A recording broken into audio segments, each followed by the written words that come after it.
Okay, so a sidetrack from my last video. First I'll introduce my lovely assistant Sammy. Hi. She's my little girl.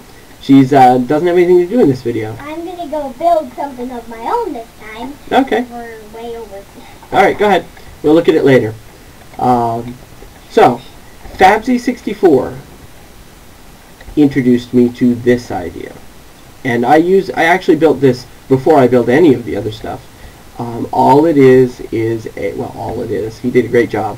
What this is a signal strength to binary converter. So if I give it a value of 8, ignore the pistons for the moment, you see that it outputs, did I give it a value of 8? Oh yeah, because 8's over here. Here's my 8, here's my 4, here's my 2, and here's my 1. So if I give it a value of 1, input, over here you'll notice 1 is on, and if it's just binary, it gives you a binary converter. And he's got a lovely video, I'll link to it at the bottom, that tells you how to build this part. But what he didn't talk about was how to interpret that back into Signal.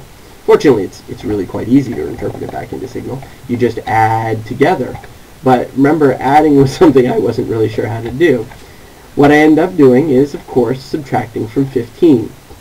So, if there's a 1, this has got a value of 1, this has got a value of 23, which is a signal of 2, this is a signal strength of 4, and this is a signal strength of 8. And so what happens over on the conversion, post-conversion side, I've converted it to binary using Fabsy64's method. Over here, if this has a signal value of 1, then this gets enabled, and then when it's enabled, it subtracts 1 from 15. And then that value gets pushed along and comes along here. It just follows this route. And so this one gets 2 subtracted from it, follows the route. This one gets 4 subtracted from it. This one gets 8 subtracted from it. And so then, if these are all off, all of these function, and as the result of them all functioning, you'll notice the signal strength coming in here gets 8 subtracted from it, and no signal strength comes out. Whereas, if let's say that the 8 were powered, let's say I had powered this, well then this would be getting a signal strength of 15. The 8 that comes out of here would lose 15, become 0, and it wouldn't subtract 8 from this, and then the signal strength would be 8. In fact, let me send in the signal strength of 8. And you notice 8 pistons come up. There we go, eventually.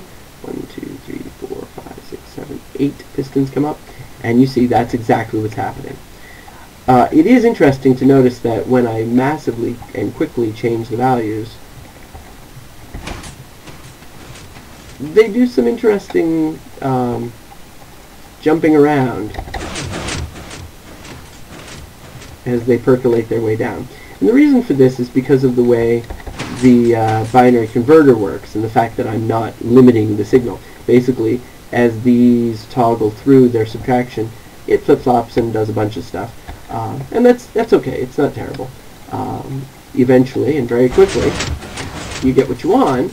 And the problem with it is, and in fact you really only have finicky stuff on the lower values, the real problem is that you'd have to run 4 lines to your distant target. And I didn't want to have to run 4 lines. So here's how I ultimately went back to this design and said, there's got to be a way to simplify that design. And I'll show you how I did that in the next video.